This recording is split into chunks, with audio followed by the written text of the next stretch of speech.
जिला स्तरीय विज्ञान और गणित विभाग शिक्षक तालीम शिविर ढेंकानाल जिला परजंग पीएम श्री महेश चंद्र सुबाहु सिंह नोडाल विद्यापीठ सभागृह रे एक दिवसीय जिला स्तरीय विज्ञान और गणित विभाग शिक्षक तालीम शिविर अनुष्ठित हो जाइछि।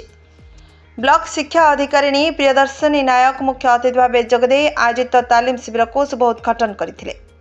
अन्यमानक मध्य ब्लॉक अतिरिक्त शिक्षा अधिकारी सत्यव्रत साहू संजुलता सामल सम्मानित अतिथि भाव जोगदे उभय विज्ञान और गणित विभाग विद्यालय रे अध्ययन करुथिबा छात्र छात्री गुणात्मक शिक्षा जोगाई देबाकू खान एकाडेमी एवं ओसेपार यह एक अभिनव प्रयास।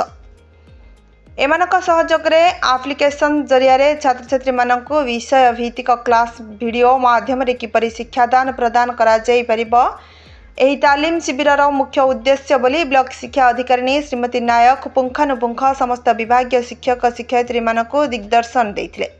एही शिविर रे साधन प्रशिक्षक सुशांत कुमार साहू, मोहनचरण साहू, क्षीरचंद्र साहू और स्टेट नोडाल अधिकारी दीपक कुमार बेहरा प्रमुख शिक्षक शिक्षयित्री मानकू शिक्षणीय उपाय अवलंबन करबा दिगरे प्रशिक्षण देथिले। ढेंकानाल जिला परजंग ब्लॉक रू Nirmal Gananayak report Now Odisha news.